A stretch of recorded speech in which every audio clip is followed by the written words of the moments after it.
Hi friends, welcome to CSEB aspirants. ഇന്ന് നമ്മൾ discuss ചെയ്യാൻ പോകുന്ന ഭാഗം Kerala cooperative societies act chapter 6 ആണ് കേട്ടോ. ചാപ്റ്റർ 6 എന്തുമായി ബന്ധപ്പെട്ടതാണ്? State aid to cooperative societies എന്ന ഭാഗമാണ്. അപ്പോൾ നമ്മുടെ ചാനൽ ആദ്യമായി കാണുന്ന കൂട്ടുകാർ ആരെങ്കിലും ഉണ്ടെങ്കിൽ ഒന്ന് സബ്സ്ക്രൈബ് ചെയ്ത് സപ്പോർട്ട് ചെയ്യണേ. പിന്നെ ലൈക്ക് ചെയ്യണേ, കമൻറ്റ്സ് എന്തെങ്കിലും ഉണ്ടെങ്കിൽ ലൈക്ക് ചെയ്യണേ. പിന്നെ പോരാത്തതിന് നമ്മുടെ മുമ്പത്തെ വീഡിയോസ് എന്തെങ്കിലും കാണാൻ താഴെ ഡിസ്ക്രിപ്ഷൻ ബോക്സിൽ കൊടുത്തിട്ടുണ്ട്, അല്ലെങ്കിൽ നമ്മുടെ ചാനലിലെ പ്ലേലിസ്റ്റിലൊന്ന് പോയി കാണുക. അപ്പോൾ അവിടെ നമുക്ക് ഉപകാരപ്രദമായ എല്ലാ കാര്യങ്ങളും ഉണ്ട്. നമ്മൾ പ്രീവിയസ് ക്വസ്റ്റ്യൻസ് ഡിസ്കസ് ചെയ്ത് തുടങ്ങിയിട്ടുണ്ട്, അപ്പോൾ അതും കൂടി നമ്മൾ ഉൾപ്പെടുത്തി ചെയ്യുന്നതായിരിക്കും കേട്ടോ. ഓക്കെ, അപ്പോൾ നമുക്ക് ക്ലാസ്സിലേക്ക് പോവാം. ചാപ്റ്റർ 6 ആണ് നമ്മൾ പറഞ്ഞത്, state aid to cooperative societies കേട്ടോ. അപ്പോൾ കോപ്പറേറ്റീവ് സൊസൈറ്റി സ്റ്റേറ്റ് എയ്ഡ് വളരെ ഇമ്പോർട്ടൻ്റ് ആയ ഒരു ഭാഗം തന്നെയാണ്. സ്റ്റേറ്റ് എയ്ഡ് ഏതെല്ലാം രീതിയിലാണ്, അത് എന്തിനൊക്കെയാണ് ഉപയോഗിക്കുന്നത്, അപ്പോൾ അതുമായി ബന്ധപ്പെട്ട് കുറച്ച് ഫണ്ടുകളൊക്കെ ഉണ്ട്. അപ്പോൾ ഇതൊക്കെയാണ് ആ ഫണ്ടുകൾ. അപ്പോൾ ഇതുമായി ബന്ധപ്പെട്ട കാര്യങ്ങളൊക്കെ നമുക്ക് നോക്കാം. സെക്ഷൻസ് കഴിഞ്ഞതിന് ശേഷം നമുക്ക് റൂൾസ് അതുപോലെ തന്നെ കവർ ചെയ്യാം. പക്ഷേ ഈ ഒരു ചാപ്റ്ററിനെ സംബന്ധിച്ച് നോക്കുമ്പോൾ ഈ ചാപ്റ്ററിൽ എന്തില്ല, റൂളില്ല കേട്ടോ. ചാപ്റ്റർ 6മായി ബന്ധപ്പെട്ട് റൂളില്ല. അപ്പോൾ ഈ ഭാഗം നമ്മൾ സെക്ഷൻ മാത്രം പഠിച്ചാൽ മതി, റൂളില്ല. അപ്പോൾ ചിലതിലൊക്കെ റൂളില്ല. അപ്പോൾ റൂളില്ലാത്തത് ഏത്, അങ്ങനത്തെ ക്വസ്റ്റ്യൻസും വരാറുണ്ട്. റൂളില്ലാത്ത സെക്ഷൻസുമായി ബന്ധപ്പെട്ട കാര്യങ്ങൾ ചോദിക്കാറുണ്ട്. അപ്പോൾ ചാപ്റ്റർ 6 എന്തില്ല, റൂളില്ല എന്നും കൂടി നമ്മളൊന്ന് ഓർത്ത് വയ്ക്കാം. അപ്പോൾ നമുക്ക് ഫസ്റ്റ് പോയിന്റിലേക്ക് പോകാം. സെക്ഷൻ 42 മുതലാണ് ഇത് തുടങ്ങുന്നത് കേട്ടോ. സെക്ഷൻ 42 മുതലാണ് തുടങ്ങുന്നത്. 42 മുതൽ 54 വരെയാണ് state aid to the cooperative societies എന്ന് പറഞ്ഞ ചാപ്റ്റർ 6 ഉള്ളത്. സെക്ഷൻ എത്രയാണ്? 42 മുതൽ 54 വരെ. അപ്പോൾ 42ാമത്തെ സെക്ഷൻ എന്താണെന്ന് നോക്കാം. Direct partnership of government in societies ആണ് കേട്ടോ. അപ്പോൾ ആദ്യം നമ്മുടെ സ്റ്റേറ്റ് പാർട്ട്ണർഷിപ്പിനെ കുറിച്ച് നമ്മൾ പഠിക്കുകയാണെങ്കിൽ, സ്റ്റേറ്റ് പാർട്ട്ണർഷിപ്പ് ആദ്യമായിട്ട് റെക്കമെൻഡ് ചെയ്ത കമ്മിറ്റി ഏതായിരുന്നു? ഏത് കമ്മിറ്റിയാണ് ആദ്യമായിട്ട് state aid to cooperative societies വേണം എന്ന് റെക്കമെൻഡ് ചെയ്ത് സ്റ്റേറ്റ് പാർട്ട്ണർഷിപ്പ് വേണമെന്ന് പറഞ്ഞത് നമ്മുടെ all India rural credit survey കമ്മിറ്റിയാണ്. 1951 നിയമിക്കുകയും 1954 റിപ്പോർട്ട് സബ്മിറ്റ് ചെയ്യുകയും ചെയ്ത് 1951-54 അതാണ് all India rural credit survey committee. അവരാണ് ആദ്യമായിട്ട് സ്റ്റേറ്റ് പാർട്ട്ണർഷിപ്പ് എന്ന് പറഞ്ഞ ആശയം റെക്കമെൻഡ് ചെയ്തത്. അപ്പോൾ ഈ സ്റ്റേറ്റ് പാർട്ട്ണർഷിപ്പാണ് അവരുടെ ഏറ്റവും പ്രധാനപ്പെട്ട റെക്കമെൻഡേഷൻ, അല്ലെങ്കിൽ ഒരു മൈൽ സ്റ്റോൺ, അല്ലെങ്കിൽ വളരെ ഇമ്പോർട്ടൻ്റ് ആയ ഒരു കുറേ റെക്കമെൻഡേഷൻസ് വന്നിട്ട് ഏറ്റവും ഇമ്പോർട്ടൻ്റ് ഏതാണെന്ന് ചോദിച്ചു കഴിഞ്ഞാൽ സ്റ്റേറ്റ് പാർട്ട്ണർഷിപ്പാണ് കേട്ടോ ഏറ്റവും ഇമ്പോർട്ടൻ്റ് ആയിട്ട് വരിക. അപ്പോൾ അത് പ്രധാനമാണ്. പിന്നെ ഈ സ്റ്റേറ്റ് ഗവൺമെൻറ്റിന് നമ്മുടെ റൂറൽ ക്രെഡിറ്റുമായി ബന്ധപ്പെട്ട ഫണ്ടുകളൊക്കെ പ്രൊവൈഡ് ചെയ്യുന്നത് ആരാണ് ഈ ഒരു സ്റ്റേറ്റ് ഗവൺമെൻറ്റിന് ഇങ്ങനത്തെ ഫണ്ടുകൾ കൊടുക്കുന്നതെന്ന് വെച്ച് കഴിഞ്ഞാൽ നബാർഡാണ് കൊടുക്കുന്നത് കേട്ടോ. കാരണം നബാർഡിന് national rural credit long term operational fund എന്ന് പറഞ്ഞിട്ടൊരു ഫണ്ട് തന്നെയുണ്ട്. അത് സ്റ്റേറ്റ് ഗവൺമെൻറ്റിന് കൊടുക്കാൻ വേണ്ടിയുള്ളതാണ് കേട്ടോ. അപ്പോൾ സ്റ്റേറ്റ് ഗവൺമെൻറ്റിനാണ് അവർ. നബാർഡ് ഒരിക്കലും ഒരു ഫണ്ട് എടുത്തിട്ട് നേരിട്ട് പ്രൈമറി സൊസൈറ്റീസിനോ അല്ലെങ്കിൽ നേരിട്ട് കൊടുക്കില്ല. അവരിങ്ങനത്തെ ഈ അപ്പെക്സ് തലത്തിൽ നിൽക്കുന്ന സ്ഥാപനങ്ങളെയാണ് സഹായിക്കുന്നത്. ഓക്കെ, ഇതിപ്പോൾ ഗവൺമെൻറ്റിന് കൊടുക്കുന്നു, അതുപോലെ തന്നെ ഗവൺമെൻറ്റിന് കൊടുക്കും, പിന്നെ അതേപോലെ അപ്പെക്സ് സൊസൈറ്റീസിനാണ് കൊടുക്കുക. അപ്പോൾ അവരാണ് താഴേക്കിടയിലേക്ക് ആ ഫണ്ട് ഇങ്ങനെ ഇറക്കി കൊണ്ടുവരുന്നത്. നേരിട്ട് നബാർഡ് കൊടുക്കുമോ? നേരിട്ട് നബാർഡ് പ്രൈമറിക്ക് കൊടുക്കുന്നില്ല കേട്ടോ. അപ്പോൾ ഈ NABARD national rural credit long term operational ഫണ്ടിൽ നിന്ന് ആർക്ക് കൊടുക്കണു? സ്റ്റേറ്റ് ഗവൺമെൻറ്റിനാണ് കൊടുക്കുന്നത് ഫണ്ട്. ഈ സ്റ്റേറ്റ് ഗവൺമെൻറ്റാണ് ഇത് ഉപയോഗിച്ചിട്ട് ഡയറക്റ്റായിട്ടും ഇവരുടെ ഒരു പാർട്ടിസിപ്പേഷൻ ഉണ്ട്, ഇൻഡയറക്റ്റായിട്ടും പാർട്ടിസിപ്പേഷൻ ഉണ്ട് കേട്ടോ. അപ്പോൾ 2 തരത്തിലുണ്ട്. അപ്പോൾ അതാണ് പറയണത്. അപ്പോൾ ഈ ഫണ്ട് കൊടുക്കുന്നത് ആരാണ്? നബാർഡാണ്. ഏത് ഫണ്ടിൽ നിന്നാണ് കൊടുക്കുന്നത്? National rural credit long term operational ഫണ്ടിൽ നിന്ന് നബാർഡ് ഫണ്ട് എടുത്തിട്ട് ആർക്ക് കൊടുക്കണു? സ്റ്റേറ്റ് ഗവൺമെൻറ്റിന് കൊടുക്കണം. സ്റ്റേറ്റ് ഗവൺമെൻറ് സെക്ഷൻ 42 പ്രകാരം direct partnership of government societies എന്ന് പറഞ്ഞിട്ട് ഡയറക്റ്റായിട്ട് പാർട്ടിസിപ്പേറ്റ് ചെയ്യുന്നുണ്ട്, ഇൻഡയറക്റ്റായിട്ടും പാർട്ടിസിപ്പേറ്റ് ചെയ്യുന്നുണ്ട്. ഡയറക്റ്റായിട്ടെന്ന് പറഞ്ഞാൽ ഗവൺമെൻറ് ഡയറക്റ്റായിട്ട് ലോൺസ് എടുക്കും. അതാണ് ഇവിടെ പറയുന്നത്. ഡയറക്റ്റായിട്ട് സെക്ഷൻ 42 പറഞ്ഞത് the government may subscribe directly to the share capital of a society with limited liability ഉള്ള സംഘങ്ങളെയാണ് നമ്മൾ പറഞ്ഞുവല്ലോ, ലിമിറ്റഡ് ലയബിലിറ്റി സംഘങ്ങളാണ് ഇപ്പോൾ രൂപവൽക്കരിക്കുന്നതെല്ലാം. അപ്പോൾ പണ്ട് അൺലിമിറ്റഡ് ലയബിലിറ്റി ആയിട്ട് ഉണ്ടായിരുന്ന ആൾക്കാരുണ്ടെങ്കിൽ അവർക്ക് അങ്ങനെ തുടരുകയും ചെയ്യാം. അങ്ങനെ നമ്മൾ പറഞ്ഞു നാട്ടകത്തുള്ള മാത്രമാണ് ഒരു അൺലിമിറ്റഡ് സൊസൈറ്റി എന്നും നിലനിൽക്കുന്നതുള്ളതെന്ന് പറഞ്ഞു. The government shall not be entitled to get a higher rate of dividend on the shares than the ordinary members. ഇപ്പോൾ ഗവൺമെൻറ്റാണ് മെമ്പർ എന്ന് വെച്ചിട്ട് ഗവൺമെൻറ്റിന് കൂടുതൽ ഡിവിഡൻഡ് കൊടുക്കാൻ പറ്റുമോ? അതൊന്നുമില്ല. ഓർഡിനറി എങ്ങനെയാണെന്ന് ഒരു ഫിക്സ് ചെയ്തൊരു എമൗണ്ട് ഉണ്ടാവും അല്ലേ. അപ്പോൾ ആ എമൗണ്ട് പോലെ തന്നെയാണ് ഗവൺമെൻറ്റിനും എന്ത് കൊടുക്കുന്നത്, ഡിവിഡൻഡ് കൊടുക്കുന്നത് കേട്ടോ. ഗവൺമെൻറ്റിന് മാത്രം അങ്ങനെയാണ് എലിജിബിലിറ്റി ഉള്ളൂ എന്നാണ് പറഞ്ഞത്. അപ്പോൾ ലിമിറ്റഡ് ലയബിലിറ്റി സൊസൈറ്റീസിൽ നിന്നാണ് എന്തെടുക്കുക, ഷെയർസ് അല്ലെങ്കിൽ ഷെയർ ക്യാപിറ്റൽ കൊടുക്കുക എന്ന് ആലോചിക്കുക. പിന്നെ ജനറൽ ബോഡിയാണ് എന്ത് തീരുമാനിക്കുക, എത്രയാണ് കൊടുക്കേണ്ടത് എന്ന്. മാക്സിമം 25% എന്നാണ് പറയാറുണ്ട് അല്ലേ. 25% of paid up share capital അനുസരിച്ചിട്ടാണ് എന്ത് കൊടുക്കുന്നത്, ഡിവിഡൻഡ് കൊടുക്കുന്നത്. അത് ഫിക്സ് ചെയ്യുന്നത് ജനറൽ ബോഡിയാണ് കേട്ടോ. അപ്പോൾ ജനറൽ ബോഡി പാസ്സാക്കും ഇത്ര ശതമാനമാണ് ഡിവിഡൻഡ് എന്ന് ജനറൽ ബോഡി പാസ്സാക്കി വെച്ചിട്ടുണ്ടാവും. ആ ഒരു 25% ആണ് മാക്സിമം ഓഫ് 25% എന്നാണ് പറയുന്നത് കേട്ടോ. Subject to the maximum of 25% of paid up share capital എന്നാണ് പറയുക. അപ്പോൾ അതിനനുസരിച്ചിട്ടാണ് ഡിവിഡൻഡ് കൊടുക്കുന്നത് കേട്ടോ. അപ്പോൾ അതൊന്ന് ഓർത്തിരിക്കുക. അതാണ് ഡയറക്റ്റ് പാർട്ട്ണർഷിപ്പുമായി ബന്ധപ്പെട്ടുള്ള പറയുന്നത്. അപ്പോൾ direct partnership of government society section 42 section 42 പറയുന്നത് the government may subscribe directly to the share capital of a society with limited liability. The government shall not be entitled to get higher rate of dividend കിട്ടുമോ? ഇല്ല. Ordinary മെമ്പേഴ്സിന് കൊടുക്കുന്ന പോലെ ഇനിയേ കൊടുക്കുള്ളൂ. അപ്പോൾ ഇവർ എത്ര ശതമാനം ഡിവിഡൻഡ് കൊടുക്കാൻ തീരുമാനിക്കുന്നത് ആരാണ്? ജനറൽ ബോഡി റെസൊല്യൂഷൻ പാസ്സാക്കി വെച്ചിട്ടുണ്ടാവും. Maximum of 25% of paid up share capital എന്നാണ് ഇപ്പോൾ പറയണത്. അപ്പോൾ അതൊക്കെ ഒന്ന് ഓർത്തിരിക്കുക. അപ്പോൾ ഇവർക്ക് ഫണ്ട് കിട്ടുന്നത് എവിടെ നിന്ന് തന്നെ, ഗവൺമെൻറ് സ്റ്റേറ്റ് ഗവൺമെൻറ്റിൽ നിന്ന് ഫണ്ട് എവിടെ നിന്ന് കിട്ടുന്നു? നബാർഡിൽ നിന്ന് കിട്ടുന്നു. നബാർഡിൻ്റെ ഏത് ഫണ്ടിൽ നിന്ന് കിട്ടുന്നു എന്ന് വെച്ച് കഴിഞ്ഞാൽ national rural credit long term operational ഫണ്ടിൽ നിന്നാണ് ഇവർക്ക് ഈ സ്റ്റേറ്റ് ഗവൺമെൻറ്റിന് കൊടുക്കുന്നത്. അപ്പോൾ ഡയറക്റ്റ് പാർട്ടിസിപ്പേഷൻ കഴിഞ്ഞു. ഇനി 43 വന്നാൽ സെക്ഷൻ 43 പറയുന്നത് indirect partnership of government in societies ആണ്. ഇൻഡയറക്റ്റായിട്ട് പാർട്ടിസിപ്പേറ്റ് ചെയ്യാം. അപ്പോൾ എങ്ങനെയാണ് ഇൻഡയറക്റ്റായിട്ട് പാർട്ടിസിപ്പേറ്റ് ചെയ്യാൻ നോക്കാം. ഇൻഡയറക്റ്റായിട്ട് പാർട്ടിസിപ്പേഷൻ എന്ന് പറഞ്ഞു കഴിഞ്ഞാൽ ആ ഇൻഡയറക്റ്റ് പാർട്ടിസിപ്പേഷൻസിന് വേണ്ടിയിട്ട് ഗവൺമെൻറ് ഒരു ഫണ്ട് ഉണ്ടാക്കിയിട്ടുണ്ട്. അതാണ് തുടർന്ന് വരുന്ന ഫണ്ടുകളെ കുറിച്ച് പറയുന്നത് കേട്ടോ. The government may provide money to society for the purchase of shares in other societies with limited liability. ഈ തന്ന ഫണ്ടിൽ നിന്ന് ഒരു ഭാഗം ഡയറക്റ്റ് പാർട്ടിസിപ്പേറ്റ് ചെയ്യാൻ വേണ്ടിയിട്ട് മാറ്റിവെച്ചു. ഡയറക്റ്റ് പാർട്ട്ണർഷിപ്പ് എന്നും പറഞ്ഞ് ഗവൺമെൻറ് മാറ്റിവെച്ചു. പിന്നെ ഒരു ഭാഗം എന്ത് ചെയ്തു, ഇൻഡയറക്റ്റായിട്ട് കൊടുക്കുകയാണ്. അപ്പോൾ ഇൻഡയറക്റ്റായിട്ട് കൊടുക്കുമ്പോൾ ഗവൺമെൻറ് നേരെ താഴെയുള്ള സൊസൈറ്റികൾക്കാണ് എന്ത് കൊടുക്കുന്നത്, ഈ ഫണ്ട് കൊടുക്കുന്നത്. ഈ ഫണ്ട് ഉപയോഗിച്ച് അവർ എന്ത് ചെയ്യാം, ലിമിറ്റഡ് ലയബിലിറ്റി ഉള്ള സൊസൈറ്റികളിൽ നിന്നും ഷെയർ എടുക്കാം എന്നാണ് പറയുന്നത്. ദ ഗവൺമെൻറ് മേ പ്രൊവൈഡ് ഈ ഫണ്ട് ആർക്ക് കൊടുക്കുന്നു, സൊസൈറ്റീസിന് കൊടുക്കുന്നു. എന്തിനു കൊടുക്കുന്നു? Four the purchase of shares in other societies with limited liability. മറ്റ് ലിമിറ്റഡ് ലയബിലിറ്റി ഉള്ള മറ്റ് സൊസൈറ്റികളിൽ നിന്ന് ഷെയർ പർച്ചേസ് ചെയ്യാൻ വേണ്ടി കൊടുക്കുന്നു. അപ്പോൾ ആ ഫണ്ട് ഏതാണ്? സെക്ഷൻ 44 വരുന്നു, പ്രിൻസിപ്പൽ സ്റ്റേറ്റ് പാർട്ട്ണർഷിപ്പ് ഫണ്ട്. അപ്പോൾ ഫസ്റ്റത്തെ ഫണ്ട് എന്താണ്? പ്രിൻസിപ്പൽ സ്റ്റേറ്റ് പാർട്ട്ണർഷിപ്പ് ഫണ്ടാണ്. അപ്പോൾ നേരെ പിന്നെ ഉണ്ടാക്കുന്നത് പ്രിൻസിപ്പൽ സ്റ്റേറ്റ് പാർട്ട്ണർഷിപ്പ് ഫണ്ടാണ് കേട്ടോ. അത് അപ്പെക്സ് സൊസൈറ്റിക്കാണ് കൊടുക്കുന്നത്. നമ്മുടെ ഇപ്പോൾ അപ്പെക്സ് സൊസൈറ്റി എന്ന് വെച്ച് കഴിഞ്ഞാൽ ആരാണ്? കേരള ബാങ്കാണ് ഇപ്പോൾ അല്ലേ. അപ്പോൾ അവർക്കാണ് കൊടുക്കുന്നത്. കേരള ബാങ്കിന്, കേരള സ്റ്റേറ്റ് കോപ്പറേറ്റീവ് ബാങ്ക് എന്നറിയപ്പെട്ടിരുന്ന കേരള ബാങ്കിനാണ് എന്ത് കൊടുക്കുന്നത്? പ്രിൻസിപ്പൽ സ്റ്റേറ്റ് പാർട്ട്ണർഷിപ്പ് ഫണ്ട് അവർക്കാണ് കൊടുക്കുന്നത്. പിന്നെ അവരെന്ത് ചെയ്യുന്നു? അവരാണ് സബ്സിഡിയറി സ്റ്റേറ്റ് പാർട്ട്ണർഷിപ്പ് ഫണ്ട്. ഇതിനെ തുടർന്ന് വരുന്നത് 44 കഴിഞ്ഞിട്ട് 45 സെക്ഷൻ വരും കേട്ടോ. അതിൽ നിന്ന് subsidiary state partnership fund central സൊസൈറ്റികൾക്ക് കൊടുക്കുന്നു. അങ്ങനെ താഴേക്ക് ഈ ഫണ്ട് താഴേക്ക് ഇങ്ങനെ ഇറങ്ങി വരികയാണ് കേട്ടോ. അപ്പോൾ ഈ principal state partnership fund apex സൊസൈറ്റിയിലാണ് ഉള്ളത്. എവിടെ എത്തി ഇപ്പോൾ? അത് അപ്പെക്സ് സൊസൈറ്റിയിലെത്തി. അതിൻ്റെ പേരെന്താണ്? പ്രിൻസിപ്പൽ സ്റ്റേറ്റ് പാർട്ട്ണർഷിപ്പ് ഫണ്ട് എന്നാണ്. അപ്പോൾ അത് എന്തിനൊക്കെ ഉപയോഗിക്കും എന്നാണ് പറയുന്നത് കേട്ടോ. സെക്ഷൻ 44 എന്താണ്? പ്രിൻസിപ്പൽ സ്റ്റേറ്റ് പാർട്ട്ണർഷിപ്പ് ഫണ്ടാണ്. Principal state partnership fund an apex society which is provided with money by the government under section 43 പ്രകാരം അപ്പെക്സ് സൊസൈറ്റിക്ക് ഗവൺമെൻറ് നൽകുന്ന ഫണ്ടാണ്. എസ്റ്റാബ്ലിഷ് ചെയ്യുന്നത് ഈ ഫണ്ടിൻ്റെ പേരാണ് പ്രിൻസിപ്പൽ സ്റ്റേറ്റ് പാർട്ട്ണർഷിപ്പ് ഫണ്ട്. അപ്പോൾ ഈ ഒരു കാര്യം പ്രത്യേകം ശ്രദ്ധിക്കണം. ആൻ അപ്പെക്സ് സൊസൈറ്റി യൂട്ടിലൈസ് ചെയ്യണം ഈ ഫണ്ട് ഈ ഫോർ ദ ഫോളോയിങ് പർപ്പസസിന് മാത്രമേ ഉപയോഗിക്കാൻ പാടുള്ളൂ എന്നുണ്ട് കേട്ടോ. അവർ തോന്നണ പോലെ അവർ ഫണ്ട് ഉപയോഗിക്കാനൊന്നും പറ്റില്ല.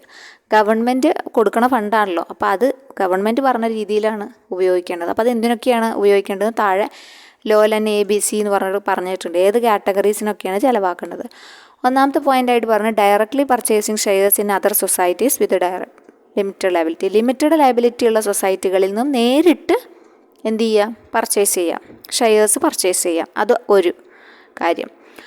അപ്പോൾ ഇങ്ങനത്തെ ഓപ്ഷൻസ് നമ്മുടെ PSC ലെവലിലുള്ള ക്വസ്റ്റ്യൻസ് ആണെങ്കിൽ നമുക്ക് അങ്ങനെ പ്രതീക്ഷിക്കാം. കാരണം ഈ താഴെ കൊടുത്തിരിക്കുന്നതിൽ അല്ലാത്തതേത്, ആയതേതെന്നൊക്കെ ചോദിക്കാറില്ലേ. അപ്പോൾ അങ്ങനെ ഈ തരത്തിലല്ലാതെ വേറെ രീതിയിൽ എങ്ങനെ ഉപയോഗിക്കാൻ പാടുമോ എന്നൊക്കെ ചോദ്യം വരാം. അപ്പോൾ ഇത് 3 പ്രധാനപ്പെട്ടതാണെന്ന് മനസ്സിലാക്കി വെക്കണം കേട്ടോ.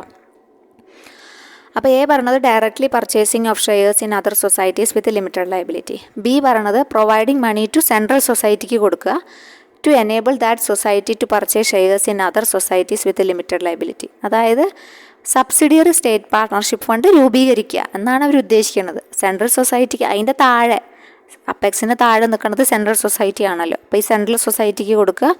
സെൻട്രൽ സൊസൈറ്റിയാണ് എന്ത് രൂപീകരിക്കുന്നത്? സബ്സിഡിയറി സ്റ്റേറ്റ് പാർട്ട്ണർഷിപ്പ് ഫണ്ടിൻ്റെ കസ്റ്റോഡിയൻ എന്ന് പറഞ്ഞു കഴിഞ്ഞാൽ. സബ്സിഡിയറി സ്റ്റേറ്റ് പാർട്ട്ണർഷിപ്പ് ഫണ്ടിൻ്റെ കസ്റ്റോഡിയൻ സെൻട്രൽ സൊസൈറ്റിയാണ്. ഇപ്പോൾ സെൻട്രൽ സൊസൈറ്റിയുടെ കാര്യം പ്രശ്നത്തിലാണല്ലോ. പക്ഷേ ഇവിടെ ഇപ്പോൾ സ്ട്രക്ചറിൽ അങ്ങനെ മാറ്റമൊന്നും വരുത്തിയിട്ടില്ല കേട്ടോ. അപ്പോൾ നമുക്കിപ്പോൾ DCB ഒക്കെ ലയിച്ചു. ഇപ്പോൾ കേരള ബാങ്ക് ഒരു നമ്മുടെ തന്നെ 2 ടയറാക്കി മാറ്റിയിരിക്കുകയാണ്. അപ്പോൾ ഇവിടെ എന്താ അങ്ങനെയെന്ന് ചോദിച്ചു കഴിഞ്ഞാൽ ലോയിൽ മാറ്റമൊന്നും വരുത്തിയിട്ടില്ല. അപ്പോൾ അതുകൊണ്ട് നമുക്ക് അങ്ങനെ പഠിക്കാം കേട്ടോ. ഓക്കെ, നമുക്ക് എങ്ങനെയായാലും മാർക്ക് കിട്ടണം. അപ്പോൾ നമുക്ക് കാര്യങ്ങൾ പ്രിൻസിപ്പൽ സ്റ്റേറ്റ് പാർട്ട്ണർഷിപ്പ് ഫണ്ടിനെ കുറിച്ച് വലിയ മാറ്റങ്ങളൊന്നും വന്നിട്ടില്ലാത്ത കാരണം നമുക്ക് അങ്ങനെ തന്നെ പഠിച്ചു വയ്ക്കാം. അപ്പോൾ ഇപ്പോൾ തൽക്കാലം അത് മനസ്സിലാക്കി വെക്കുക. അങ്ങനെ മാറി എന്നും 2 ടയർ ആയതൊക്കെ ശരി തന്നെയാണ്. പക്ഷേ ഇവിടെ പ്രിൻസിപ്പൽ സ്റ്റേറ്റ് പാർട്ട്ണർഷിപ്പ് ഫണ്ടും സബ്സിഡിയറി സ്റ്റേറ്റ് പാർട്ട്ണർഷിപ്പ് കൊണ്ട് അതേപോലെ ഉണ്ട് കേട്ടോ.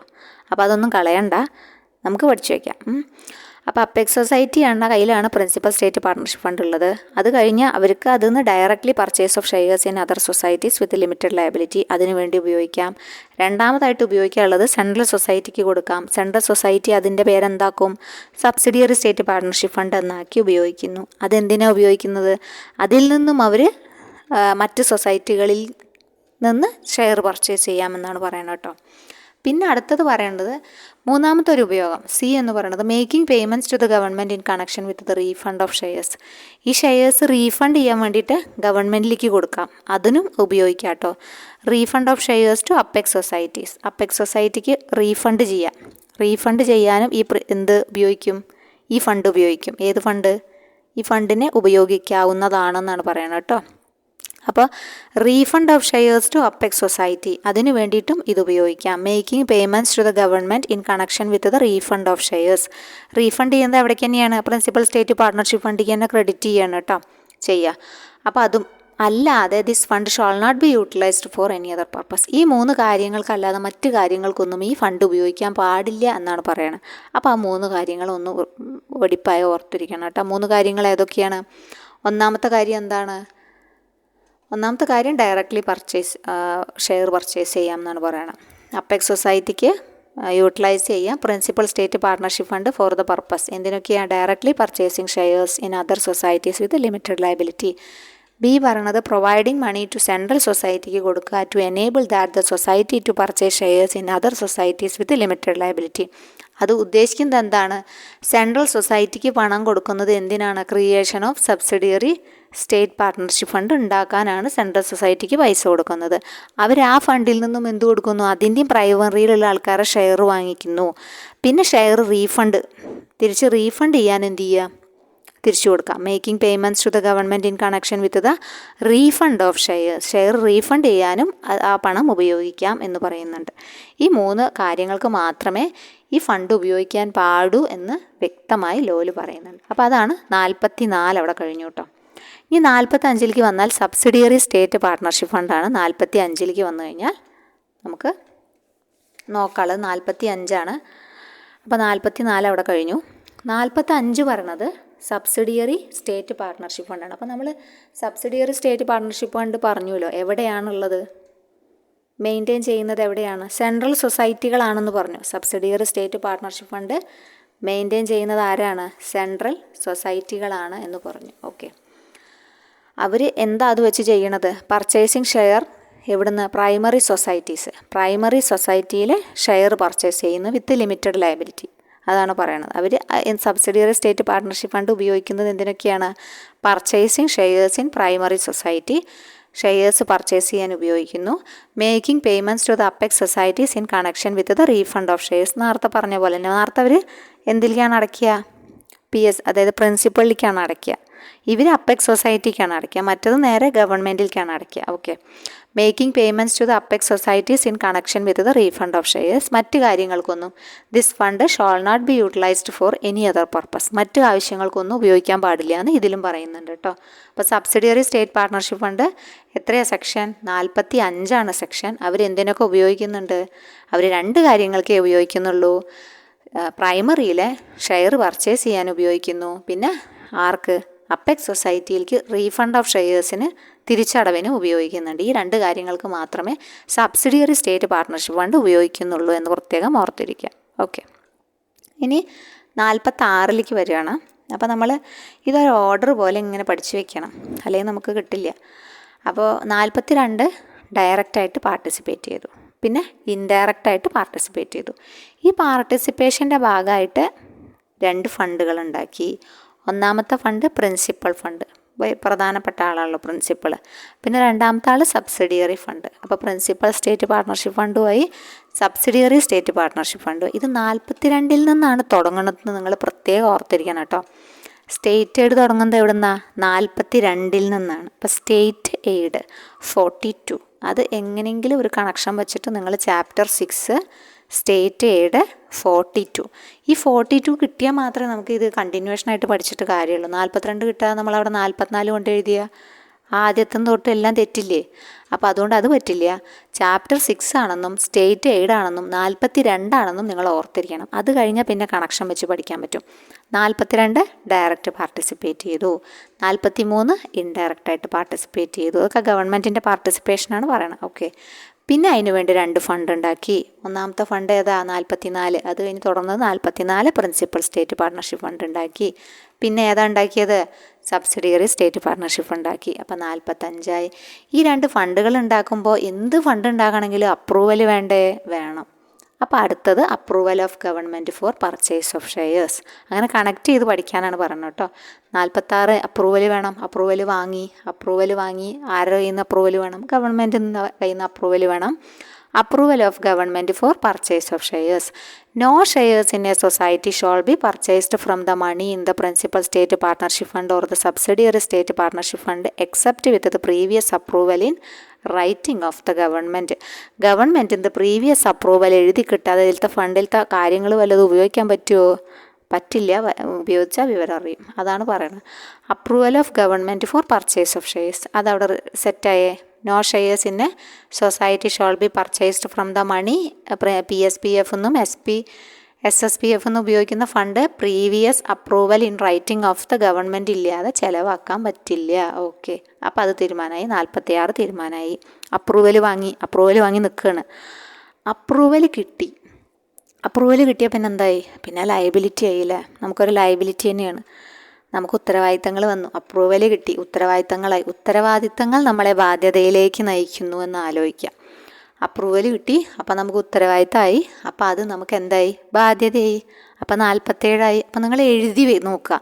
42 തൊട്ട് എഴുതി തുടങ്ങുക. ഇത് ഈ കണക്ഷൻ വെച്ച് നിങ്ങൾക്ക് എഴുതിയിട്ട് ഈ സെക്ഷൻ, ഈ ചാപ്റ്റർ അവസാനിക്കുന്നത് വരെ കിട്ടുന്നുണ്ടോ എന്ന് നോക്കുക കേട്ടോ. നിങ്ങളുടെ കയ്യിൽ ബുക്കും പേനയൊന്നും വേണ്ട. നിങ്ങൾ ഒരു പ്ലെയിൻ പേപ്പർ എടുത്ത് എഴുതി നോക്കുമ്പോൾ തന്നെ ഇത് പറഞ്ഞ് നിങ്ങൾക്ക് എഴുതാൻ പറ്റണം. അങ്ങനെ കറക്റ്റ്. ഇപ്പോൾ നിങ്ങൾക്കിപ്പോൾ ഇടയ്ക്കുന്നൊരു സെക്ഷൻ വന്നാലും നമുക്ക് സൈഡിലെങ്ങാനും ഇത് പറഞ്ഞ് എഴുതി നോക്കിയാൽ നമുക്ക് കിട്ടും അല്ലേ? എന്തെങ്കിലും ഡൗട്ട് ഉണ്ടെങ്കിൽ നമുക്ക് കിട്ടും. അങ്ങനെ വേണം നമ്മൾ ലോ പഠിക്കാൻ. അല്ലാതെ ലോ നമുക്ക് ഇടയ്ക്കുന്ന് ചിലപ്പോൾ കിട്ടിയെന്ന് വരില്ല. അപ്പോൾ ഓരോ ചാപ്റ്റർ എടുക്കുക. ആ ചാപ്റ്ററിൻ്റെ തുടക്കം മുതൽ ഒടുക്കം വരെ ചാപ്റ്റർ മുറിച്ച് പഠിക്കുമ്പോൾ നമുക്ക് ബോറടിക്കില്ല. ഒന്നാമത്തെ കൺഫ്യൂഷൻസ് വരില്ല. രണ്ടാമത്തെ ഒരുമിച്ചൊരു മാല പോലെ പഠിക്കുമ്പോൾ നമുക്ക് എളുപ്പത്തിൽ കണക്ട് ചെയ്ത് പഠിക്കാൻ പറ്റും. കാരണം ഒരു ചാപ്റ്റർ അതുമായി ബന്ധപ്പെട്ട കാര്യങ്ങളാണല്ലോ വരുന്നത്. അപ്പം മുറിക്കുമ്പോൾ ചാപ്റ്റർ വൈസ് മുറിച്ച് പഠിക്കുക, ഒരുമിച്ച് മുറിച്ച് പഠിക്കരുത്. അതിനാണ് ഈ ചാപ്റ്ററുകൾ ഇങ്ങനെ 16 ചാപ്റ്ററായിട്ട് കൊടുത്തിട്ടുണ്ട് സെക്ഷൻസ്. അതിനനുസരിച്ച് ഈ ചാപ്റ്റർ സെക്ഷൻസ് വെച്ചിട്ട് നമ്മൾ റൂള് കണക്ട് ചെയ്ത് പഠിക്കുക. റൂള് ചിലപ്പോൾ എല്ലാം നമുക്ക് പഠിക്കേണ്ടി വരില്ല.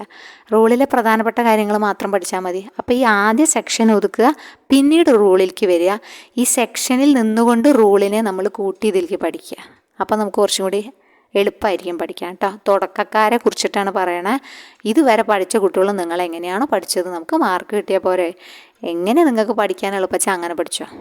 സ്റ്റാർട്ടിങ് ഒന്നും അറിയാത്ത കുട്ടികളെ സംബന്ധിച്ച് ഇങ്ങനെ കൊണ്ടുപോയാൽ ഫുള്ള് നമുക്ക് 110 സെക്ഷനും 201 റൂള് നമുക്കിങ്ങനെ പഠിച്ചെടുക്കാം. 25 ക്വസ്റ്റ്യനാണ് നമ്മുടെ CSEBക്ക് ചോദിക്കുക. PSCക്ക് ആണെങ്കിൽ അത് പല രീതിയിലാണ് ചോദിക്കുക. എന്തായാലും നമ്മൾ ഈ സഹകരണത്തിൻ്റെ മേഖലയിൽ പഠിക്കാൻ വന്നവരാണോ, നമ്മൾ ഈ KCS ആക്ട് പഠിക്കാതെ പോയിട്ട് ഒരു കാര്യമില്ല. അപ്പം നമ്മൾ വൃത്തിക്ക് പഠിക്കുക. നിങ്ങൾ ഇന്നാണ് ഈ ക്ലാസ് കാണുന്നത്, ഇന്ന് മുതൽ പഠിക്കൂ. ഇന്ന് മുതൽ നിങ്ങൾ കറക്റ്റ് നോട്ട് മെയിൻറ്റെയിൻ ചെയ്ത് പഠിക്കൂ. നിങ്ങൾക്കത് ഗുണമുണ്ടാവും, ഇന്നല്ലെങ്കിൽ നാളെ ഗുണമുണ്ടാവും. ഓക്കെ, അപ്പോൾ നമ്മളിതിപ്പോൾ ഒരു ലോങ് ടേം പ്രോസസ്സാണ്. ഇന്നിപ്പോൾ പഠിച്ചു, അടുത്ത ലിസ്റ്റിൽ തന്നെ ചിലപ്പോൾ നമുക്ക് ജോലി കിട്ടിയെന്ന് വരില്ല. എന്ന് വെച്ചാൽ നമ്മൾ ഇട്ടിട്ട് പോവോ? ഇല്ല, ഇട്ടിട്ട് പോവരുത്. നമ്മൾ പഠിക്കണം. നമ്മൾക്ക് എത്ര പ്രായം വരെ നമുക്ക് എക്സാം എഴുതാൻ പറ്റുമോ അത്രയും പ്രായം വരെ നമ്മൾ പഠിച്ചു നേടണം. ഓക്കെ, അപ്പോൾ സമയം കളയണ്ട അല്ലേ നമ്മൾ. അപ്പോൾ അപ്രൂവൽ കിട്ടി. Approval of government for purchase of shares കിട്ടി. അപ്രൂവൽ കിട്ടിക്കഴിഞ്ഞപ്പോൾ നമുക്ക് എന്ത് വന്നു? ബാധ്യത വന്നു, ലയബിലിറ്റി വന്നു. അപ്പോൾ 47 ലയബിലിറ്റിയാണ്. Liability to be limited in respect of certain shares എന്ന് പറഞ്ഞിട്ടുണ്ട്. Liability to be limited in respect of certain shares എന്ന് പറഞ്ഞു. അപ്പോൾ അതിലുള്ള കണ്ടൻറ്റ് എന്താണെന്ന് ജസ്റ്റ് നോക്കിയിട്ട് പോവാം. The government purchases shares by the utilization of PSPF and SSPF only from limited liability societies. Limited liability societies എന്ന് മാത്രമേ എന്ത് ചെയ്യുള്ളൂ? ഗവൺമെൻറ് ഷെയർ പർച്ചേസ് ചെയ്യുള്ളൂ. The shares purchased by government or apex societies or central societies from PSPF and SSPF in the event of society being wound up be limited to the amount paid in respect of such shares. ആ wound അപ്പിൻ്റെ സമയം വരെ, അതായത് അത് limited ആണ് to the amount paid in respect of such shares. വാങ്ങിച്ച ഒരു amount ഉണ്ടല്ലോ, ആ ഒരു ഇതിന് മാത്രമാണ് വൗണ്ട് അപ്പ് ചെയ്യണ സമയത്ത് അവർ ഉത്തരവാദിത്വം, അവർക്ക് ലൈബിലിറ്റി ഉള്ളൂ എന്നാണ് പറയുന്നത് കേട്ടോ. Liability to be limited to the amount paid in respect of such shares എന്നാണ് പറഞ്ഞിട്ടുള്ളത്. Liability to be limited in respect of certain shares എന്നാണ് പറഞ്ഞിട്ടുള്ളത്. ഓക്കെ, നമ്മളിതിനു മുമ്പ് ഒരു പ്രീവിയസ് ക്വസ്റ്റ്യൻ പേപ്പർ ഡിസ്കഷൻ്റെ സമയത്ത് ഈ പറഞ്ഞ പോലെ നമ്മൾ ലയബിലിറ്റിയുമായി ബന്ധപ്പെട്ടിട്ട് ഒരു ക്വസ്റ്റ്യൻ വന്നു. ലയബിലിറ്റി തന്നെയാണെന്ന് തോന്നണത് അല്ലേ? ലയബിലിറ്റിയുമായി ബന്ധപ്പെട്ട് തന്നെയാണ് തോന്നുന്നുണ്ട്. ഒരു ക്വസ്റ്റ്യൻ വന്നു, നമ്മൾ CSEBക്ക് കൊടുത്ത ആൻസർ കീയാണ് നമ്മളതിൽ കൊടുത്തിട്ടുള്ളത് കേട്ടോ. അതായത് അത് ഒരു കൺഫ്യൂഷൻ വരുന്ന ക്വസ്റ്റ്യൻ തന്നെയാണ്. CSEB എന്തുകൊണ്ടാണ് അങ്ങനെ കൊടുത്തതെന്ന് അറിയില്ല. നമുക്ക് തന്നെ ചില സമയത്ത് ക്വസ്റ്റ്യൻസ് എടുക്കുമ്പം അവരുടെ ക്വസ്റ്റ്യൻ ആൻസറാണോ എന്താണ് ശരി അല്ലെങ്കിൽ ഏതാണെന്ന് നമുക്ക് തന്നെ ഡൗട്ട് വരും. അതിൽ കൊടുത്തിട്ടുള്ളത് പെയ്ഡ് അപ്പ് ഷെയർ ക്യാപിറ്റലിലാണോ ബാധ്യത അതോ സബ്സ്ക്രൈബ്ഡ് ക്യാപിറ്റൽ എന്നാണ്. അപ്പോൾ നമുക്കൊരു കമൻറ്റ് വരും ചെയ്തു സബ്സ്ക്രൈബ്ഡ് ക്യാപിറ്റൽ ആണെന്ന് പറഞ്ഞിട്ട്. അപ്പോൾ ആലോചിക്കുമ്പോൾ ശരിയാണ്, സബ്സ്ക്രൈബ്ഡ് ക്യാപിറ്റൽ നമ്മളിപ്പോൾ സബ്സ്ക്രൈബ്ഡ് ക്യാപിറ്റലിനാണ് നമുക്ക് ബാധ്യത നിലനിൽക്കുന്നത് എന്ന് നമുക്ക് പറയാം അല്ലേ. അവരെന്തുകൊണ്ടാണ് പെയ്ഡ് അപ്പ് ക്യാപിറ്റൽ കൊടുത്തതെന്ന് അറിയില്ല. ഞാനും ആൻസറായിട്ട് പെയ്ഡ് അപ്പ് ക്യാപിറ്റലാണ് പറഞ്ഞത് കേട്ടോ. ഓക്കെ, അപ്പോൾ ഒരു കുട്ടി കമൻറ്റ് ചോദിച്ചായിരുന്നു സബ്സ്ക്രൈബ്ഡ് ക്യാപിറ്റൽ അല്ലേ എന്ന് ചോദിച്ചിട്ട്. അപ്പോൾ സബ്സ്ക്രൈബ്ഡ് ക്യാപിറ്റൽ എന്ന് വെച്ച് കഴിഞ്ഞാൽ നമ്മൾ ഇപ്പോൾ 100 രൂപയ്ക്ക് എടുത്തു, പെയ്ഡ് അപ്പ് 50 ആണെങ്കിലും ആ 100ന് നമുക്ക് ബാധ്യത ഉണ്ടല്ലോ അല്ലേ. അപ്പോൾ സബ്സ്ക്രൈബ്ഡിനും കൂടി നമ്മൾ ലൈബിൾ അല്ലേ എന്ന് ചോദിച്ചാൽ തീർച്ചയായിട്ടും അത് തന്നെയാണ് ഉത്തരം അല്ലേ. അപ്പോൾ അതൊന്ന് നിങ്ങൾ ഒന്ന് കൺസിഡർ ചെയ്യണം കേട്ടോ. ആ ക്വസ്റ്റ്യൻ ആർക്കെങ്കിലും ഡൗട്ട് വന്നിട്ടുണ്ടെങ്കിൽ അത് സബ്സ്ക്രൈബ്ഡ് ആണെന്ന് മാറ്റി പഠിക്കുകയായിരിക്കും നല്ലതെന്ന് തോന്നുന്നു. കാരണം 2 ക്വസ്റ്റ്യൻ പേപ്പറിൽ അങ്ങാണ്ട് പെയ്ഡപ്പ് എന്ന് പറഞ്ഞിട്ട് അവർ അങ്ങനെ തന്നെ ആൻസർ കീ പോകുന്നുണ്ട്. പക്ഷേ നമുക്കത് ഏത് തിരുത്തണോ അതോ ഇനിയിപ്പോൾ അവർ ഭാവിയിൽ ഏതെങ്കിലും ക്വസ്റ്റ്യൻ പേപ്പറിൽ അവർ മാറ്റുമെന്ന് എനിക്കറിയില്ല. പക്ഷെ എന്തായിരുന്നാലും നിങ്ങൾ മാറ്റി പഠിച്ചോളൂ, സബ്സ്ക്രൈബ്ഡ് ക്യാപിറ്റലിൽ നിന്ന് ആക്കി പഠിച്ചോളൂ കേട്ടോ. ഇനിയിപ്പോൾ അത് പെയ്ഡപ്പിൻ്റെ കൂടെ പോയിട്ട് ഇനിയുള്ള എക്സാമിന് മാർക്ക് പോകുമെന്ന് എനിക്കറിയില്ല. അത് ഏത് ക്വസ്റ്റ്യൻ ആണെന്ന് ഞാൻ ഓർക്കണില്ല. എൻ്റെ വീഡിയോ കണ്ടവർക്ക് അറിയുന്നുണ്ടായിരിക്കും.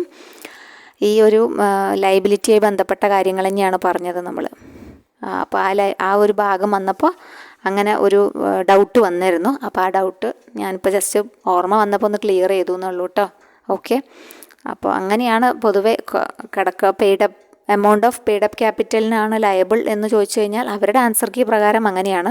പക്ഷേ നമ്മൾ പഠിക്കുമ്പോൾ നമുക്ക് സബ്സ്ക്രൈബ്ഡ് ക്യാപിറ്റൽ എന്ന് പറഞ്ഞ് പെയ്ഡപ്പ് ക്യാപിറ്റൽ അല്ല സബ്സ്ക്രൈബ്ഡിനും കൂടി നമ്മൾ ലയബിൾ ആണ് എന്ന് പറഞ്ഞ് പഠിച്ചു പോവുക കേട്ടോ. ഓക്കെ, അപ്പോൾ ഇവിടെ അതുതന്നെയാണ് shares purchased by the government or apex society or central societies from PSPF എന്നും SSPF എന്നും ഈ സൊസൈറ്റി എങ്ങാനും വൗണ്ട് അപ്പ് ചെയ്യാമെന്ന് വിചാരിക്കുക. ചിലപ്പോൾ ഈ ഇപ്പോൾ ലയബിലിറ്റി വന്നു, അപ്രൂവൽ വന്നു, ഗവൺമെൻറ്റിൽ നിന്ന് വാങ്ങി, ഷെയർ പർച്ചേസ് ചെയ്തു. അപ്പോൾ ആ സൊസൈറ്റി ചിലപ്പോൾ അടച്ചുപൂട്ടലിൻ്റെ ഭീഷണിയിലാണെന്ന് വെച്ച് കഴിഞ്ഞാൽ അവർക്ക് ആ ബാധ്യത മുഴുവൻ ഏറ്റെടുക്കാൻ പറ്റുമോ? ഇല്ല. അവർ limited to the amount paid in respect of such shares only എന്ന് പ്രത്യേകം പറയുന്നുണ്ട് കേട്ടോ.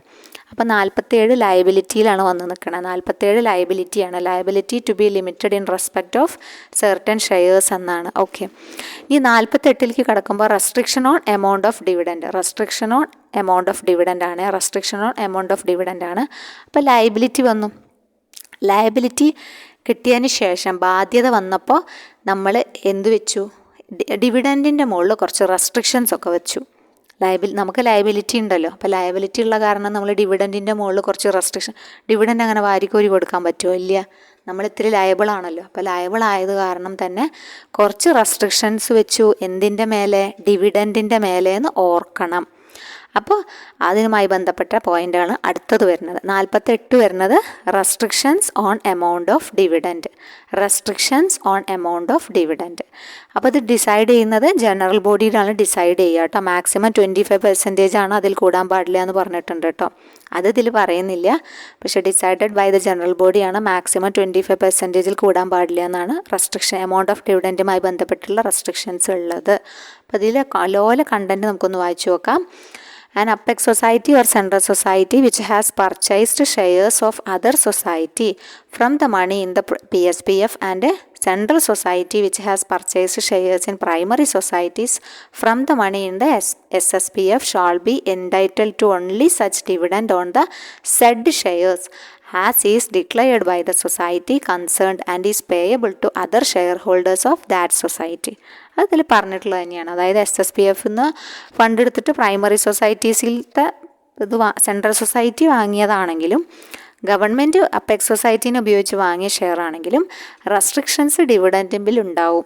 അവർ ഡിസൈഡ് ചെയ്ത സൊസൈറ്റിയുടെ ജനറൽ ബോഡി ഡിസൈഡ് ചെയ്തത് മാത്രമേ ലഭിക്കുള്ളൂ എന്നാണ് പറയുന്നത്. Restrictions on amount of dividend decide ചെയ്യുന്നത് ആരാണ്? ജനറൽ ബോഡിയാണ്. മാക്സിമം എത്ര കൊടുക്കാമെന്നാണ്? നോട്ട് മോർ ദാൻ 25% എന്നാണ് ഇപ്പോഴത്തെ ഒരു ക്രൈറ്റീരിയ കിടക്കുന്നത് കേട്ടോ. അപ്പോൾ അത് വരെ 48 വരെ നിങ്ങൾക്ക് ഓക്കെ ആയിട്ടുണ്ടാവും എന്ന് വിചാരിക്കുന്നു. ഓക്കെ, ഇനി 49ലേക്ക് പോവാം. 49 എന്താണ്? Section 49 indemnity of apex and central societies ആണ്. Indemnity of apex and central societies. അതായത് ഇൻഡംനിറ്റി എന്ന് പറഞ്ഞാൽ പരിഹാരം എന്നുള്ള അർത്ഥത്തിലാണ് വരുന്നത്. നഷ്ടപരിഹാരമാണ്. അവർ ഫുള്ളിന് ലയബിളാണോ? അല്ലേ? അപ്പോൾ അടച്ചുപൂട്ടൽ വന്നു കഴിഞ്ഞാൽ ഇപ്പോൾ ഒരു വൗണ്ടപ്പിൻ്റെ സമയമായി. അപ്പോൾ വൗണ്ടപ്പിൻ്റെ സമയമാണ്, അവർ ഡിസോൾവ് ചെയ്യാൻ പോവുകയാണെന്ന് വെച്ചാൽ എന്തായാലും അവരുടെ സ്ഥാവര ജംഗമ വസ്തുക്കളൊക്കെ ഉപയോഗിച്ച് ലിക്വിഡേഷൻ പ്രൊസീജിയേഴ്സിനും ഡിസൊല്യൂഷൻ പ്രൊസീജിയേഴ്സിനും വേണ്ടി നീങ്ങുമല്ലോ അല്ലേ? ആ നീങ്ങുന്ന സമയത്ത് ലിക്വിഡേഷൻ ആയിട്ടുണ്ടെങ്കിൽ ഇവർക്ക് ഷെയർ എടുത്തു എന്ന് വെച്ചിട്ട് ഒരു സ്പെഷ്യൽ റെസ്പോൺസിബിലിറ്റി ഒന്നും അവർക്കില്ല കേട്ടോ. ഷെയർ ഇതിൽ ഇൻവെസ്റ്റ് ചെയ്തു എന്ന് വെച്ചിട്ട് ഇവർക്ക് പ്രത്യേകിച്ചൊരു റെസ്പോൺസിബിലിറ്റിയോ അല്ലെങ്കിൽ ഇവരെ കുറ്റം പറയാനോ ഒന്നും പറ്റില്ല. നിങ്ങൾ ആ സൊസൈറ്റിയിൽ നിന്നാണല്ലോ, അത് തകരാനായ സൊസൈറ്റിയിൽ നിന്ന് വാങ്ങി എന്ന് പറഞ്ഞിട്ട് സെൻട്രൽ സൊസൈറ്റീനെ മേലെന്ന് പ്രഷർ ചെയ്യാനൊന്നും പറ്റില്ല. ലിക്വിഡേഷൻ നടത്തുമ്പം ഈ ഗവൺമെൻറ്റിൻ്റെ ഡ്യൂസ് അല്ലെങ്കിൽ എന്തെങ്കിലും ഉണ്ടെങ്കിൽ ആദ്യം സെറ്റിൽ ചെയ്യണം എന്നാണ് പറയുന്നത് കേട്ടോ. അവരുടെ ഡ്യൂസ് ആദ്യം സെറ്റിൽ ചെയ്യണം. ലിക്വിഡേറ്റർ എന്തായാലും എല്ലാം വിറ്റിട്ട് ഫണ്ട് കണ്ടെത്തുമല്ലോ. ആ ഫണ്ട് കണ്ടെത്തുമ്പം അത് ഇവരുടെ കൊടുക്കാനുള്ളത് എന്ത് ചെയ്യണം? PSPF-ക്ക് ക്രെഡിറ്റ് ചെയ്യണം എന്നാണ് പറയുന്നത്. എന്ത്? മറ്റേ അപ്പെക്സ് ആണ് ഡിസോൾവ് ആവണമെങ്കിൽ അങ്ങനെ, അല്ല സെൻട്രലിലെടുത്ത പ്രൈമറി ആണ് ഡിസോൾവ് ആവണമെങ്കിൽ വേഗം എന്തിലേക്ക്? സബ്സിഡിയറി സ്റ്റേറ്റ് പാർട്ട്ണർഷിപ്പ് ഫണ്ടിലേക്ക് ക്രെഡിറ്റ് ചെയ്യണം എന്നാണ് പറയുന്നത്. അത് കഴിഞ്ഞിട്ടേ പിന്നെ ബാക്കിയുള്ള കാര്യങ്ങളൊക്കെ ചെയ്യാൻ പാടുള്ളൂ എന്നാണ് പറയുന്നത് കേട്ടോ. അപ്പോൾ ഇത് ജസ്റ്റ് നിങ്ങൾ വായിച്ചു നോക്കിയാൽ മതി. Indemnity of apex and central society. ഞാൻ നിയമത്തിൻ്റെ നോട്ട് കൊടുത്തു എന്നേ ഉള്ളൂ കേട്ടോ. അപ്പോൾ ഇത് നമുക്ക് കാര്യം മനസ്സിലായാൽ മതി. ഇതാണ് indemnity of apex and central society എന്നതുകൊണ്ട് ഉദ്ദേശിക്കുന്നത്. ആസ് പെർ സെക്ഷൻ 49 ആണ് ഇത് വരുന്നത്. Indemnity of apex and central society, അതായത് ഇവരുടെ നഷ്ടപരിഹാരത്തിനെ കുറിച്ചിട്ടാണ് ഇവിടെ സംസാരിക്കുന്നത്. അപ്പോൾ ഇത് സ്ഥാവര ജംഗമ വസ്തുക്കളൊക്കെ വിറ്റ് കിട്ടുന്ന ലിക്വിഡേഷൻ പ്രൊസീജിയർ നടന്നുകൊണ്ടിരിക്കുമ്പോൾ വിറ്റ് കിട്ടുന്നതിന്ന് എന്ത് ക്രെഡിറ്റ് ചെയ്യണം? ആ ഫണ്ടിലേക്ക് ഇവരുടെ ഷെയറിൻ്റെ തുക ക്രെഡിറ്റ് ചെയ്യണം എന്നാണ് പറയുന്നത് കേട്ടോ. ഓക്കെ, ജസ്റ്റ് നമുക്ക് ചുമ്മാ ഒന്ന് വായിച്ച് കൺഫേം ചെയ്ത് പോവാം. If a society in which shares are purchased from the moneys in the principal state partnership fund is wound up or dissolved, the government shall not have any claim ഒന്നും ചെയ്യാൻ പറ്റില്ല against the apex society which purchase the shares in respect of any loss arising from such shares. ഇങ്ങനെ ഒരു loss ഉണ്ടായി എന്ന് വെച്ച് ഈ ഒരു സൊസൈറ്റിയിൽ നിന്നും ഷെയർ വാങ്ങി അതുമൂലം ലോസ് ഉണ്ടായി എന്ന് പറഞ്ഞിട്ട് അപ്പെക്സ് സൊസൈറ്റിനെതിരെ ക്ലെയിം ചെയ്യാൻ ഗവൺമെൻറ്റിന് കഴിയില്ല. ബട്ട് ദ ഗവൺമെൻറ് പക്ഷേ എന്ത് ചെയ്യാം? But the government shall be entitled to any monies received by the apex society. Apex സൊസൈറ്റിക്ക് ലിക്വിഡേഷൻ പ്രൊസീജിയറിൽ നിന്ന് ലഭിക്കുന്ന അല്ലെങ്കിൽ ഡിസൊല്യൂഷനിൽ നിന്ന് ലഭിക്കുന്ന ഫണ്ട് എന്ത് ചെയ്യണം? അവർ എവിടേക്ക് ക്രെഡിറ്റ് ചെയ്യണം? PSPFക്ക് ക്രെഡിറ്റ് ചെയ്യണം എന്നാണ് പറയണത്. സെൻട്രൽ സൊസൈറ്റിക്ക് ലഭിക്കുന്ന അതുമൂലം ലിക്വിഡേഷൻ പ്രൊസീജിയേഴ്സിൽ നിന്ന് ഫണ്ട് കിട്ടിയിട്ടുണ്ടെങ്കിൽ ആ ഫണ്ട് അവരെ എവിടേക്ക് ക്രെഡിറ്റ് ചെയ്യണം? അവരുടെ സബ്സിഡിയറി സ്റ്റേറ്റ് പാർട്ട്ണർഷിപ്പ് ഫണ്ടിലേക്ക് ക്രെഡിറ്റ് ചെയ്യണം എന്നാണ് ഈ ഒരു സെക്ഷൻ കൊണ്ട് ഉദ്ദേശിക്കുന്നത്. ഓക്കെ, ക്ലിയർ ആയെന്ന് വിചാരിക്കണം കേട്ടോ. ഓക്കെ, അപ്പോൾ അതവിടെ കഴിഞ്ഞു.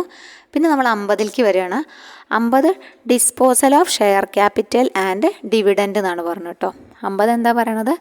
Disposal of share capital and dividend. Okay, അപ്പോൾ ഇത് എന്താ പറയണമെന്ന് വെച്ചാൽ റീഫണ്ട് ഓഫ് മണി. ഇപ്പോൾ refund of money received from PSPF and SSPF with ഡിവിഡൻഡൊക്കെ കിട്ടുമല്ലോ if any, should be in proper way as to credit only from the respective fund from which it is received. അതായത് അവർക്ക് അതിന്ന് refund ചെയ്ത മണി കിട്ടും, അതുപോലെ തന്നെ ഡിവിഡൻഡ് കിട്ടും.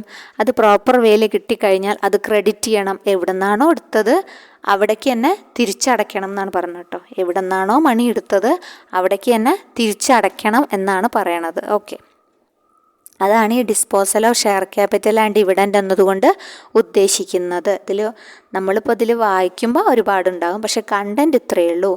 This means that the refund of money received from PSPF and SSPF with dividend if any should be in proper way as to credit only from the respective fund from which it is received. അതായത് ഏത് ഫണ്ടിൽ നിന്നാണോ നിങ്ങൾക്ക് ലഭിച്ച fund കിട്ടിയത് അവിടേക്ക് തിരിച്ചടയ്ക്കണം.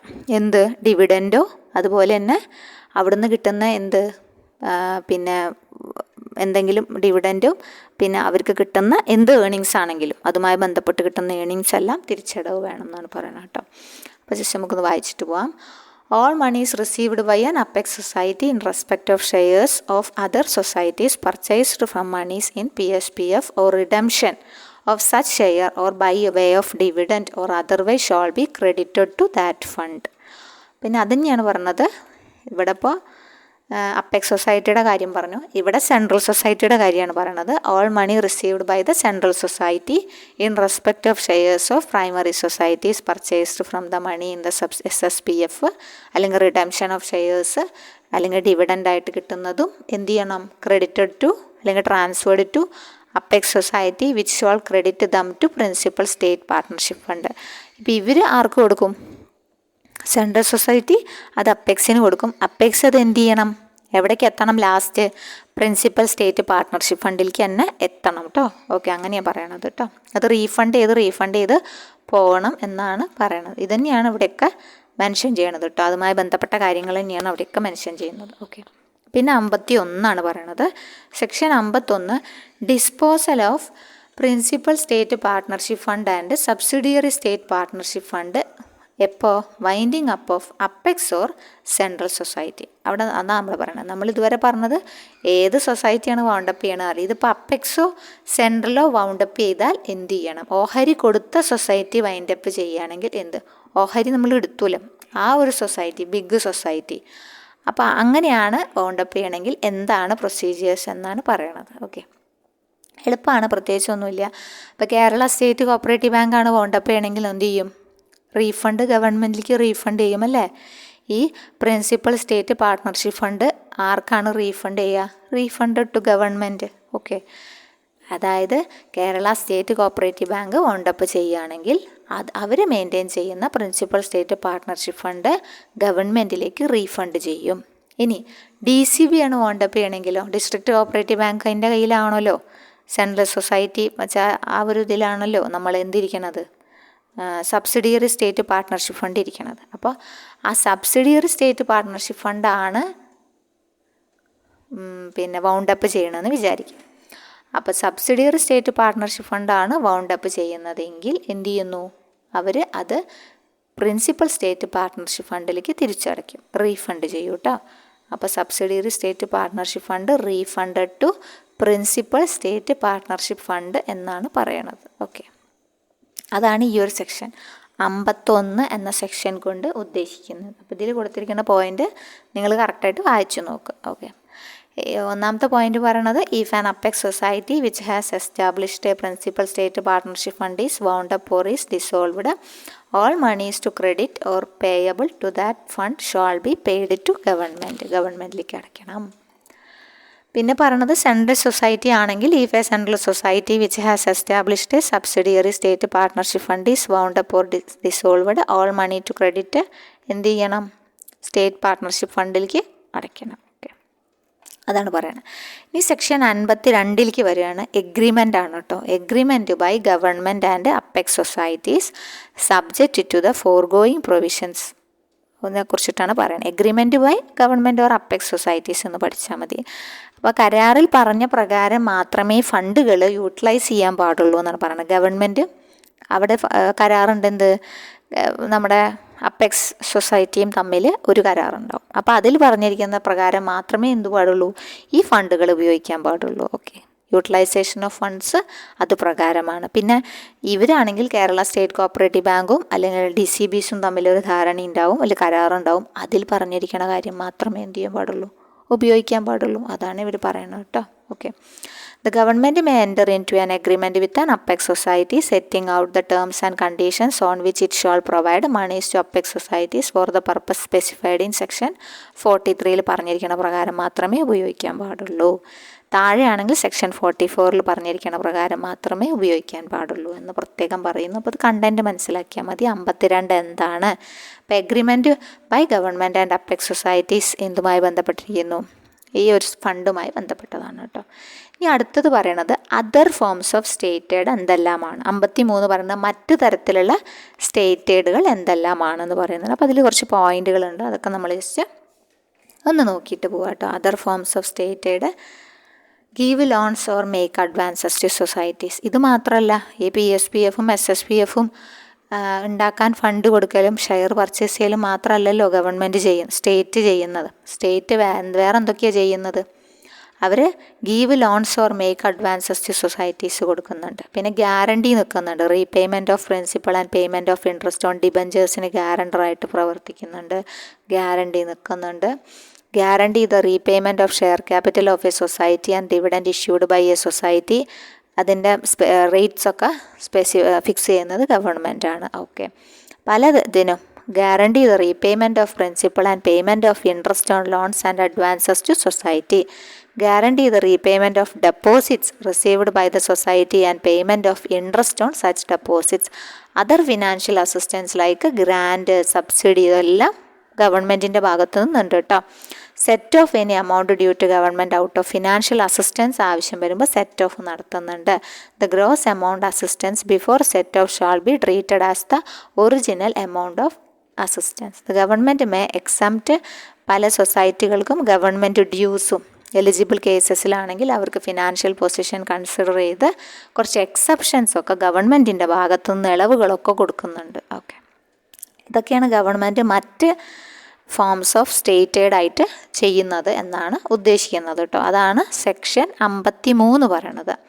ഇനി section 54 എന്താ പറയണമെന്ന് വെച്ചാൽ provisions of sections 43 to 52 to override other laws. അതായത് മറ്റു നിയമങ്ങൾ മറികടന്ന് ഈ നിയമത്തിന് കൂടുതൽ പ്രാധാന്യം കൊടുക്കണം എന്നാണ് പറയുന്നത്. അപ്പോൾ ഈ മേഖലയിൽ വേറെയും എന്തുണ്ടായിരിക്കും, നിയമങ്ങളുണ്ടായിരിക്കും അല്ലേ.